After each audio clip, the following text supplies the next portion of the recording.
Shalom saudara-saudara yang terkasih dalam Tuhan Yesus Kristus. Jumpa lagi bersama dengan saya Hadi Gunawan gitu ya. Nah, video kali ini spesial ya. Karena saya sudah lama tidak streaming tentang analisa hal-hal yang rohani. Tapi saya tergerak untuk menganalisa ini Kristen progresif ini ya. Yang ditampilkan oleh Mr. Brian Syawarta gitu ya, yang lagi viral. Nah, pembahasannya seperti apa? Nah, pembahasannya kita mulai dari video berikut ini ya, yang dia tampilkan ya, seperti ini ya. Intinya kalau progresif itu kita tidak melihat Alkitab dan tidak melihat kehidupan tuh hitam putih. Kita tahu ada hal-hal yang hitam dan putih, tapi bukan 50-50. Okay. Mungkin 10% yang putih, 10% yang hitam, sisanya 80% tuh abu-abu.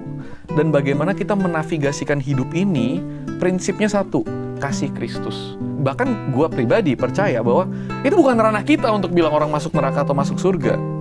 Ada satu statement yang sedikit kontroversial, yang kemarin gue lemparkan, gue gak inget di mana, tapi suka banget. Tau gak gue bilang apa? Gue bilang, gue percaya Habib Jafar itu anak Tuhan Yesus. I know from the first time. Bro, bagaimana lo mendengar statement itu? Gua anak cucu Nabi Muhammad sih, lo salah bro. Dan progresif itu kita melihat semuanya dari lensa bahwa Tuhan adalah Bapa yang baik. Gua tidak yakin gua akan menyembah seorang Tuhan yang rela membiarkan seorang yang sangat baik dan mulia seperti Habib Jafar yang hidupnya baik banget bakal masuk neraka hanya karena dia tidak bilang gua percaya sama Yesus Kristus. Oke. Gua nggak percaya bahwa Tuhan itu tidak adil atau setega itu. Karena kita melihat Tuhan sebagai Bapa yang baik. Nggak mungkin orang kalau hidupnya udah baik hanya karena dia tidak berdoa lipat tangan, hanya karena berdoanya itu sujud di lantai, hanya karena bajunya berbeda, hanya karena dia bacanya asyhadu bukan dibaptis, hanya karena hal-hal itu. Tapi sisanya hidupnya baik semua. Gua nggak bisa melihat bahwa Tuhan gue tuh kayak gitu. Itu berarti balik lagi ini kontroversial nih. Ya, iya.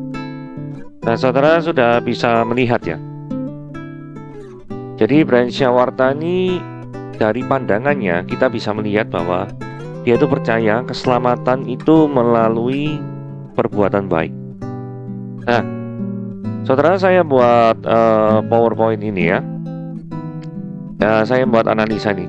Kristen progresif apakah mendasarkan pandangannya itu berdasarkan Alkitab? Sebuah tanggapan terhadap pandangan Brian Syawarta yang barusan kita dengar tadi. Nah, hari ini pokok pembahasan kita adalah apakah memang benar di luar Yesus itu ada keselamatan? Seperti yang diberitakan tadi ya.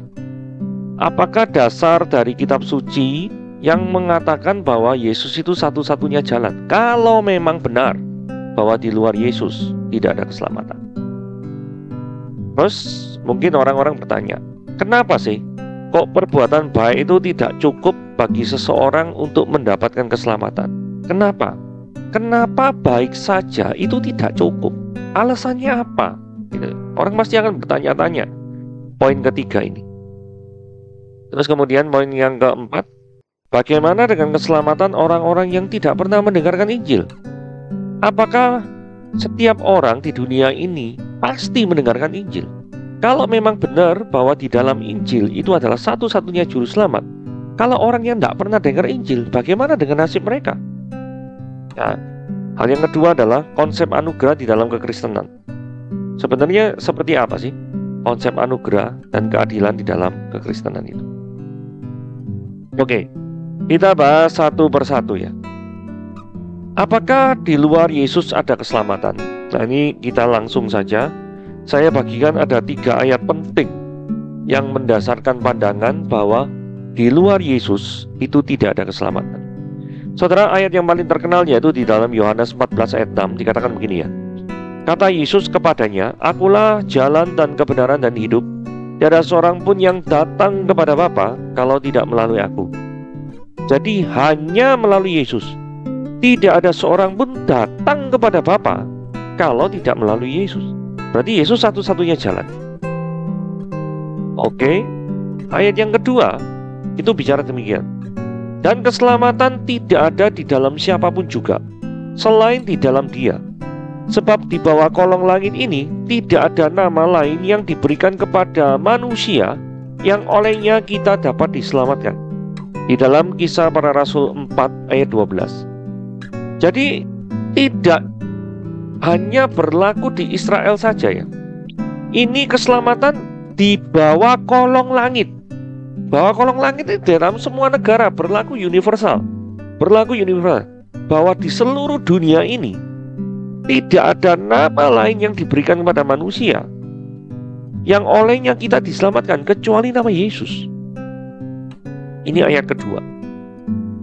Ayat yang ketiga itu di dalam 1 Yohanes 5 ayat 11-12. Dan inilah kesaksian itu, Allah telah mengaruniakan hidup yang kekal kepada kita, dan hidup itu ada pada anaknya. Barang siapa memiliki anak, dia memiliki hidup. Barang siapa tidak memiliki anak, dia tidak memiliki hidup. Jadi barang siapa memiliki Yesus, dia memiliki hidup. Tidak memiliki Yesus, tidak memiliki hidup. Dan kepada orang yang memiliki hidup, di dalam ayat 11 dikatakan, Allah mengaruniakan hidup kekal, dan hidup itu ada di dalam siapa, saudara-saudara? Hanya di dalam anaknya saja, dalam hal ini Yesus, bukan di dalam yang lain.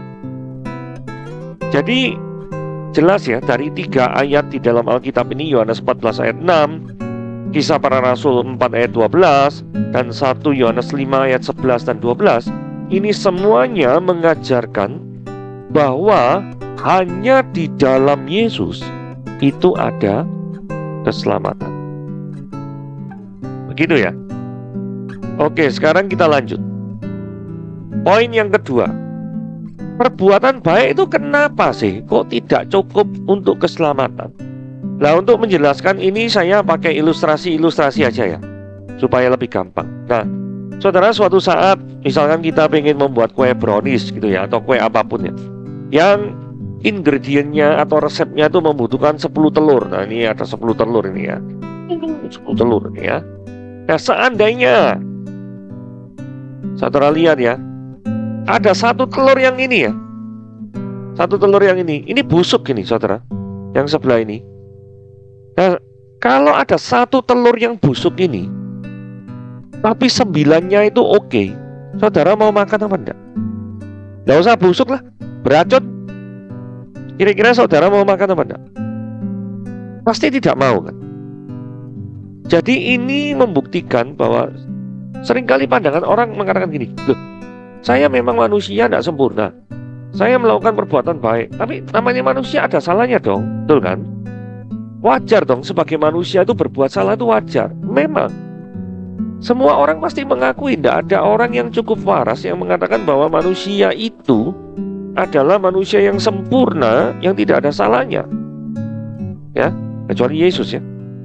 Nah, kita semua manusia itu pasti ada salahnya, pasti ada salahnya. Nah, pertanyaannya, kalau salah kita itu lebih kecil daripada perbuatan baik kita, apakah kita tetap masuk surga? Nah, kalau saudara ngomong tetap, nah saudara aja loh makan kue brownies yang terbuat 1 ada telurnya beracun, saudara pasti tidak mau. Buktinya dari sini apa? Tuhan itu menuntut kekudusan yang sempurna. Ingat ya, Tuhan itu menuntut kekudusan yang sempurna. Poinnya seperti itu. Nah, kalau kekudusan kita itu tidak sempurna, sama seperti kue brownies yang terbuat dari 10 telur, 1 telur beracun ini, maka kalau manusia pun tidak mau memakannya, apalagi Tuhan ketika melihat diri kita, walaupun 9 perbuatan baik, bisa 1 itu busuk, Tuhan juga tidak akan menerima kita. Bukan berarti Tuhan itu tidak baik, karena Tuhan itu ada satu sifatnya, yaitu kekudusan. Yang kudus tidak mungkin bisa bergabung dengan yang berdosa di dalam surga, tidak mungkin. Itulah alasannya kenapa perbuatan baik tidak cukup atau tidak bisa untuk memuaskan daripada rasa keadilan Allah. Begitu ya. Yang berikutnya adalah ilustrasi dokter dan perjalanan di tol.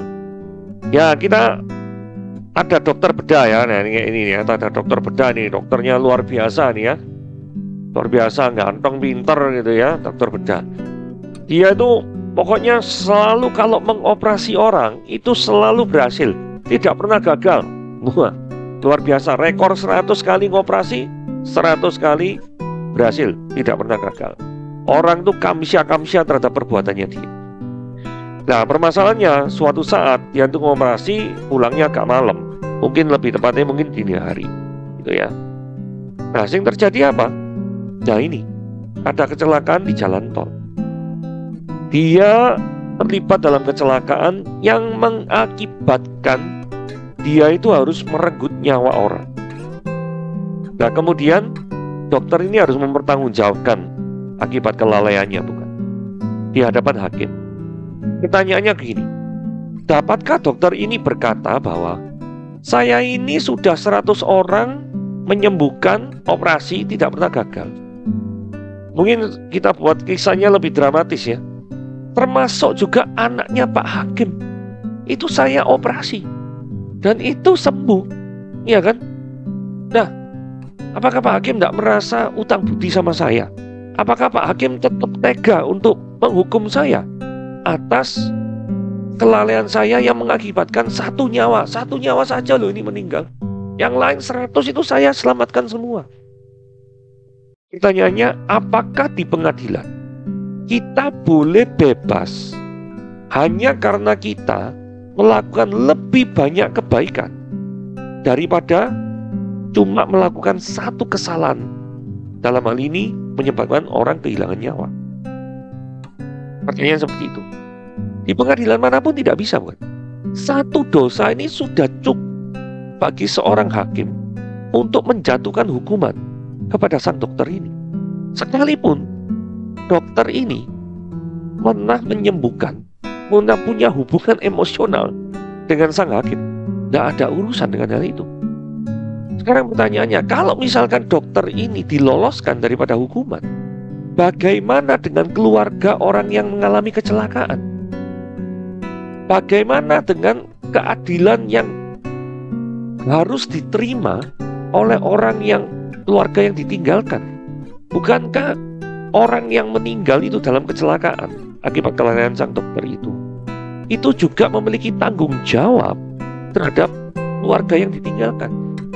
Ketika dokter ini meloloskan ini hanya karena dia melakukan 100 kebaikan, saudara, keluarga ini akan merasakan ketidakadilan, bukan? Yang sanak saudaranya meninggal dunia ini. Tidak bisa berlaku seperti itu. Intinya daripada cerita ini adalah tidak mungkin 100 kebaikanmu, sekalipun itu menyelamatkan orang, itu bisa menggantikan daripada satu perbuatan burukmu. Oke? Karena seringkali orang itu berpikir bahwa ini konsep timbangan gitu ya. Jadi konsep itu timbangan. Jadi kalau masuk surga ya perbuatan baik lebih banyak, perbuatan sedikit masuk surga. Tapi kalau kita kritisi lebih dalam, it doesn't works like that. Itu tidak bekerja seperti itu. Di dalam hal dunia aja tidak seperti itu kok cara kerjanya. Oke, cerita yang ketiga adalah pencuri Pampers gitu ya. Nah, pencuri Pampers ini seperti apa? Nah, misalkan saat itu ada di negara tertentu itu inflasinya naik semua. Nah, kebutuhan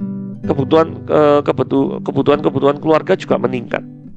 Nah, mau tidak mau, ini orang ini sudah punya anak, Pampers-nya itu sudah habis.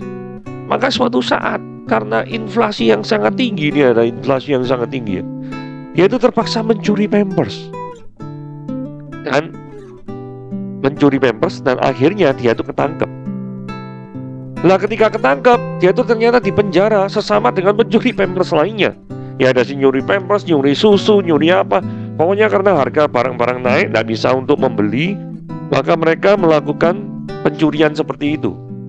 Ya toh, macam-macam lah yang dicuri. Nah, ini ya kabarnya pencuri seperti ini. Nah, pertanyaannya gini.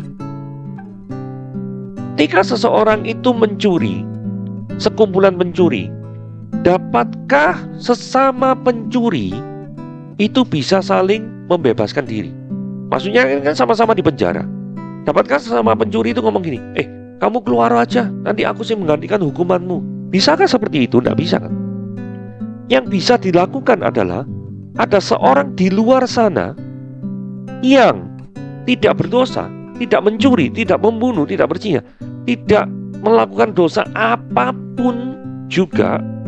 Dan orang ini, hanya orang ini yang tanpa dosa, yang tanpa perbuatan jahat, itu yang bisa menggantikan orang yang berbuat jahat. Nah, dari konsep yang ilustrasi yang ketiga ini dapat kita menarik kesimpulan begini.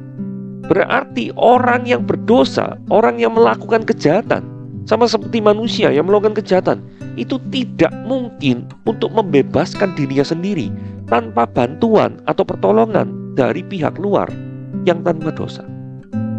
Saudara, hanya pihak yang tanpa dosa itu yang bisa membebaskan kehidupan saudara. Pertanyaannya, siapakah pribadi yang hidupnya tanpa dosa selain daripada Yesus? Oke? Nah, permasalahannya daripada Kristen progresif menurut saya itu adalah terlalu menekankan kepada kasih Allah tetapi melupakan keadilan Tuhan. Poinnya seperti itu. Jadi terlalu menekankan kasih Allah. Dia kan tadi Brent Shawarta mengatakan, saya tidak percaya bahwa Bapa yang baik itu akan menghukum orang yang melakukan perbuatan baik seperti Habib Jafari. Kira-kira seperti itu ya. Jadi terlalu menekankan kasih Allah. Tapi bagaimana dengan keadilan Tuhan? Bagaimana dengan keadilan Tuhan? Apakah dia tetap mentolerir daripada hukuman, daripada kejahatan? Nah, ini ya. Mari kita lihat gitu ya. Nah, Tuhan itu panjang sabar dan besar kuasanya. Tetapi dia sekali-kali tidak akan membebaskan dari hukuman orang yang bersalah. Saudara perhatikan baik-baik. Tuhan itu memang panjang sabar, memang kuasanya besar. Tetapi sifatnya Tuhan itu dia tidak sekali-kali membebaskan dari hukuman orang yang bersalah. Nahum 1 ayat 3. Ini jelas ya, tertulis dalam kitab suci ya. Nah, terus saudara perhatikan ayat 12 di dalam Galatia 3 ayat 12 sampai 13. Tetapi dasar hukum Taurat bukanlah iman. Jadi bagi orang yang merasa bahwa oh iya, orang ini pantas kok karena melakukan perbuatan baik, ya nggak apa-apa. Perbuatan baik oke. Tetapi harus dilakukan 100% sempurna. Saudara perhatikan baik-baik ayat 12 ini. Melainkan siapa yang melakukannya akan hidup karenanya. Melakukan hukum Taurat sempurna 100%, itu akan hidup. Yes. Tetapi pertanyaannya, siapakah yang bisa? Tidak ada, bukan? Itulah sebabnya ayat 13. Ini penting. Kristus telah menebus kita dari kutuk hukum Taurat dengan jalan menjadi kutuk karena kita. Sebab kata tertulis, terkutuklah orang yang digantung di atas kayu salib. Ini menjawab daripada ilustrasi cerita yang ketiga. Sesama pencuri, sesama pembunuh, sesama pezina yang ada di dalam kumpulan penjara seperti ini, itu tidak mungkin mereka tuh membebaskan dirinya sendiri dan saling menggantikan. Karena semuanya itu pantas mendapatkan hukuman. Butuh orang luar, butuh pihak luar yang tanpa dosa itu untuk menyelamatkan kehidupan mereka. Dan dalam Galatia 3 ayat 13 itu dikatakan Kristus itu yang menebus kita. Itu ya. Kita lihat Yesaya 53 ayat 4 sampai 6. Tapi sesungguhnya penyakit kita lah yang ditanggungnya dan kesengsaraan kita yang dipikulnya. Padahal kita mengira dia kena tulan dan dipukul dan ditindas Allah. Tetapi dia tertikam oleh karena apa? Karena pemberontakan kita. Dia diremukkan oleh karena apa? Karena kejahatan kita. Ganjaran yang mendatangkan keselamatan bagi kita ditimpakan kepadanya. Dan oleh bilur-bilurnya kamu menjadi sembuh. Kita sekalian sesat seperti domba. Manusia sesat seperti domba. Masing-masing kita ngambil jalannya sendiri. Tetapi Tuhan telah menimpakan kepadanya kejahatan kita sekalian. Jadi saudara-saudara yang terkasih dalam Tuhan Yesus Kristus, kita adalah manusia yang berdosa, tidak mungkin bisa selamat dengan perbuatan baik kita sendiri. That's the point. Kita sudah belajar ada 3 ilustrasi yang menjelaskan why manusia tidak bisa selamat karena perbuatannya sendiri. Saudara, Yohanes 3 ayat 16. Karena begitu besar kasih Allah akan dunia ini sehingga Dia telah mengaruniakan anaknya yang tunggal, supaya setiap orang yang percaya kepadanya tidak binasa, melainkan beroleh hidup yang kekal. Nah saudara, si Brian Shawarta di dalam Kristen Progresif ini juga percaya bahwa manusia itu tidak akan mengalami hukuman neraka. Gitu ya. Dia dikatakan bahwa percaya kepadanya tidak binasa. Tidak binasa ini bahasa Inggrisnya memang perish. Itu dia ditafsirkan sebagai musnah, annihilation. Nah, nanti kita akan bahas topik itu another time ya. Karena topik itu panjang ya, tentang kehidupan life after death. Itu bentuknya seperti apa? Apakah ada penghukuman ataukah tidak, atau penghukumannya sementara kemudian masuk semuanya sama-sama ke surga, ataukah dihukum kemudian musnah, ataukah tidak dihukum sama sekali kemudian langsung musnah, annihilation, full annihilation, atau seperti apa? Nah itu nanti ada pembahasan tersendiri ya. Nah ini yang luar biasa ya, ini kasih Allah. Ini saya memang menunjukkan ayat-ayat kasih Allah. Dan di awal-awal tadi saya menunjukkan memang keadilan Tuhan seperti Nahum 1 ayat 3. Dia sekali-kali tidak akan membiarkan orang yang bersalah, tapi akan menghukum. Tetapi Allah juga menunjukkan kasih-Nya, seperti dalam Yohanes 3 ayat 16, seperti dalam Roma 5 ayat 8 yang dikatakan, akan tetapi Allah menunjukkan kasih-Nya kepada kita oleh karena Kristus telah mati untuk kita ketika kita masih berdosa. Jadi ketika kita masih berdosa pun Tuhan itu rela mati untuk kita. Gitu ya. Nah sekarang topik berikutnya. Apakah Allah itu tidak adil ketika Dia menetapkan standar bahwa untuk masuk surga itu harus dan hanya melalui Yesus? Bukankah lebih adil kalau misalnya semua orang itu harus tahu Yesus terlebih dahulu ya toh? Terus tergantung responnya masing-masing toh. Orang itu mau nerima mau enggak. Baru setelah itu orang itu dihakimi menurut responnya. Harusnya kan seperti itu. Nah pertanyaannya, apakah belum pernah dengar Yesus? Orang itu selamat ataupun? Nah sekarang mari kita berpikir 3 pertanyaan berikut ini. Apakah Allah itu memiliki kewajiban untuk menyelamatkan manusia? Pertanyaan 1. Pertanyaan yang kedua adalah, apakah definisi dari Tuhan itu adil? Tadi kan dituduh Tuhan itu adil apa enggak sih? Ya. Terus apa kata Alkitab tentang orang yang tidak pernah mendengar tentang berita keselamatan? Oke. Sekarang kita bahas pertanyaan pertama dulu ya. Apakah Allah itu memiliki kewajiban untuk menyelamatkan manusia?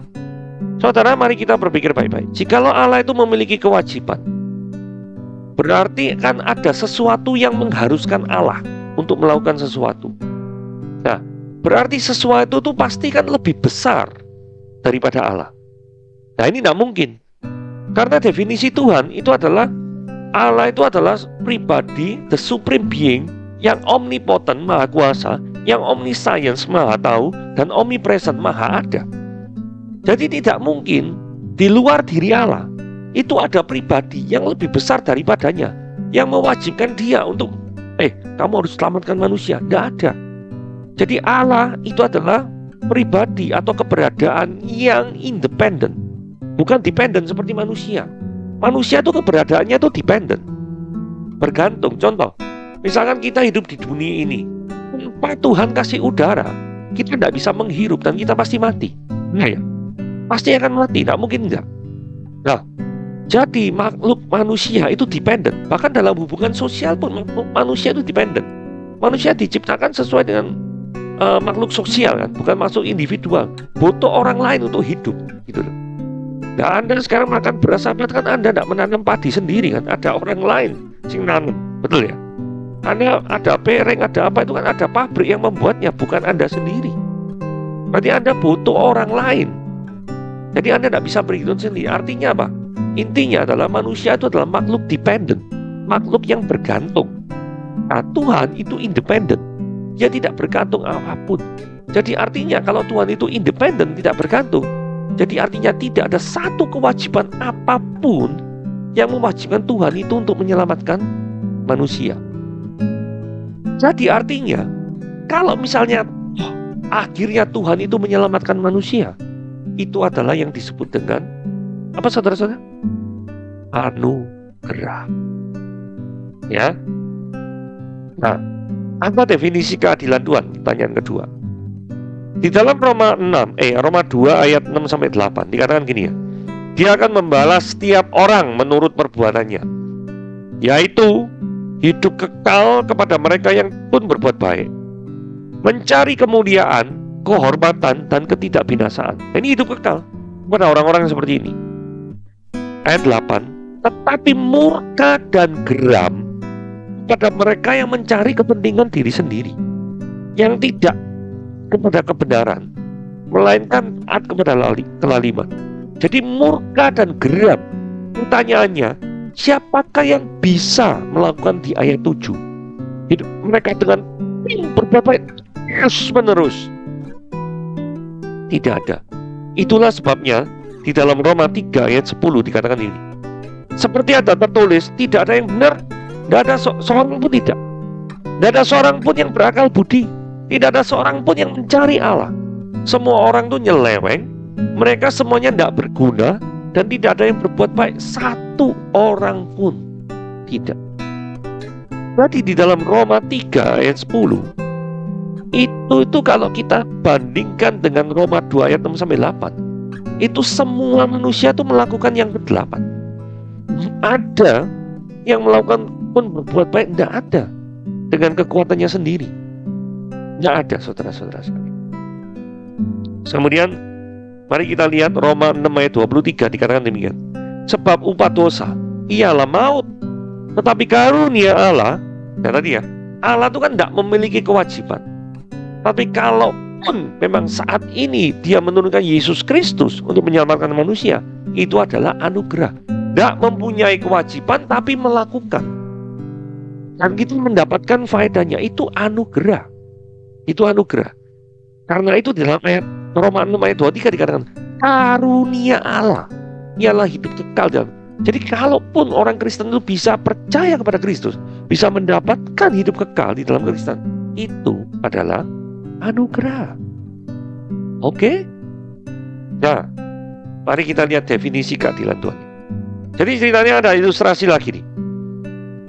Ada 2 desa yang terserang wabah penyakit. Ya, ada 2 desa yang terserang wabah penyakit.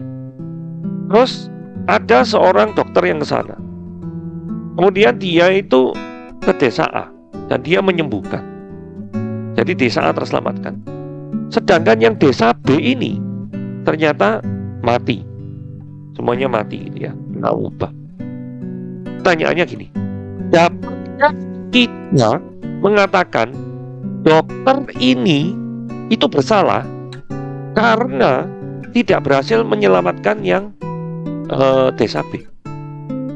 Bukankah orang kena wabah ini mati karena kena wabahnya, kena penyakitnya, bukan karena dokternya itu tidak hadir gitu loh. Jadi tolong dibedakan.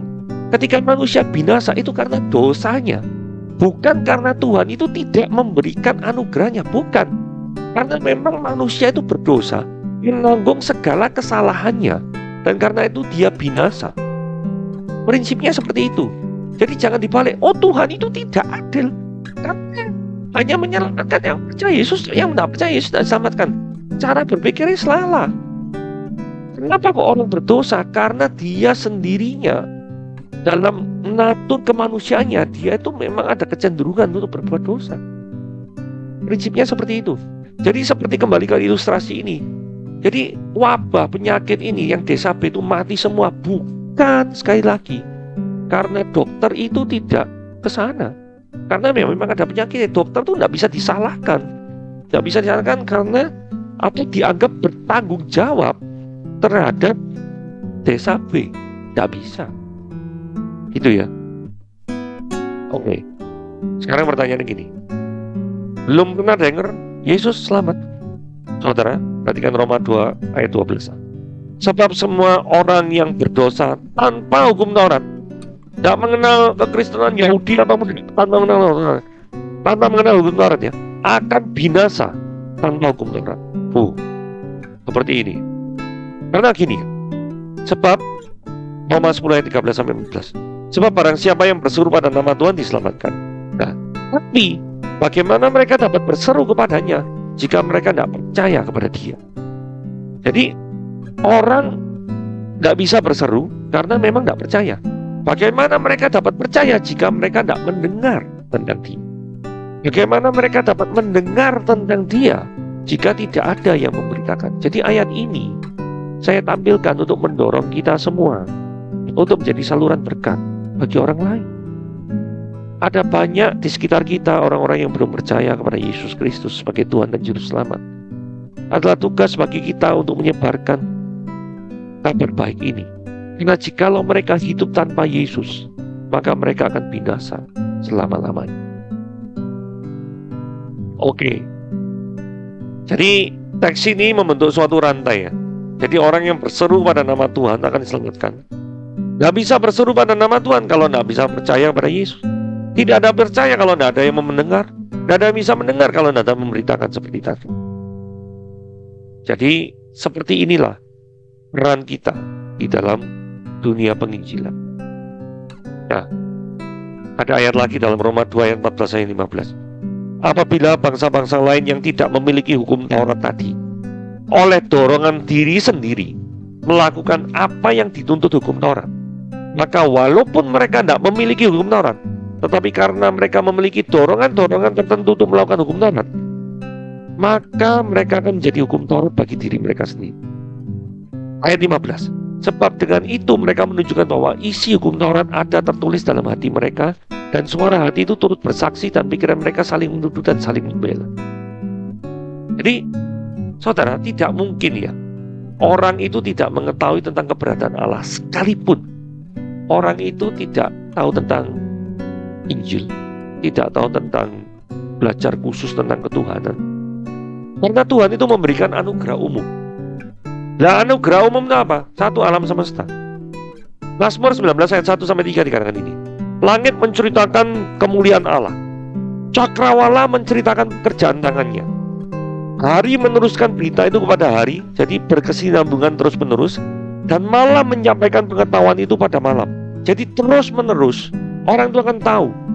Kalau langit itu menceritakan kemuliaan Allah, alam semesta, cakrawala memberitakan pekerjaan tangannya. Jadi kalau melihat manusia itu melihat alam semesta, manusia akan tahu ini pasti ada yang desain, ada yang ngerancang. Tidak mungkin tidak ada yang ngerancang. Jadi the existence of God itu pasti ada timbul di dalam hati manusia ketika mereka melihat ciptaan manusia, ciptaan Tuhan. Ketika mereka melihat alam semesta. Contoh ya, misalkan kita lihat tulisan di pantai, When Harry Met Sally, misalkan.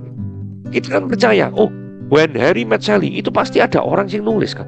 Nggak mungkin kita ngomong gini, ada ribuan tahun, jutaan tahun, debur ombak itu terus menerus menyapu pasir, sampai pasir itu dalam satu waktu tertentu membentuk tulisan huruf W, huruf H, huruf N, dan seterusnya. Nanti membentuk kata When Harry Met Sally.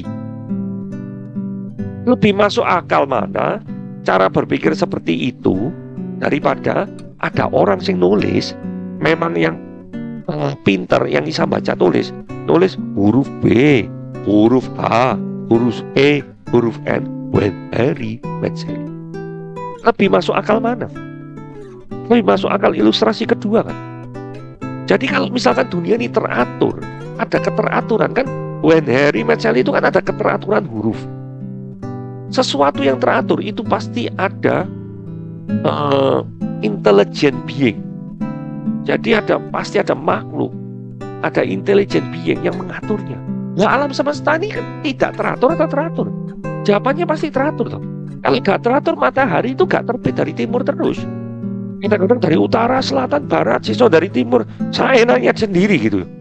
Nah, masa sekarang matahari kayak gitu? Terus kadang, ya itu matahari ya.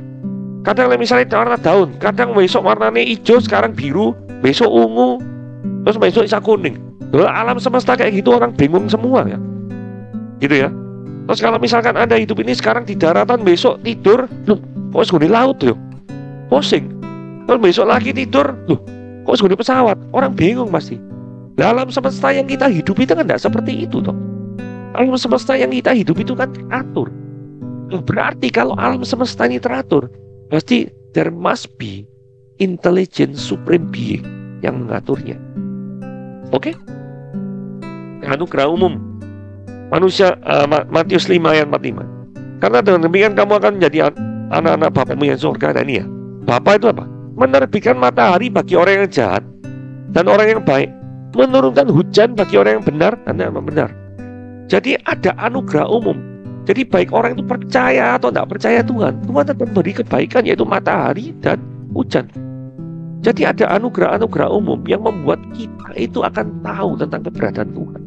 Hati nurani kita itu akan tahu ada pribadi di luar sana yang jauh lebih berkuasa daripada kita. Roma 2 ayat 12-15 tadi ya, yang sudah kita baca. Jadi artinya gini, ketika seseorang di luar Kristus, apakah bisa selamat? Apa yang menjadi hakim mereka? Bukan Injil, memang bukan, tapi adalah hati nurani mereka. Ketika mereka mengatakan, oh ini salah, tapi mereka tetap melakukannya, itu akan menjadi hakim daripada kehidupan mereka.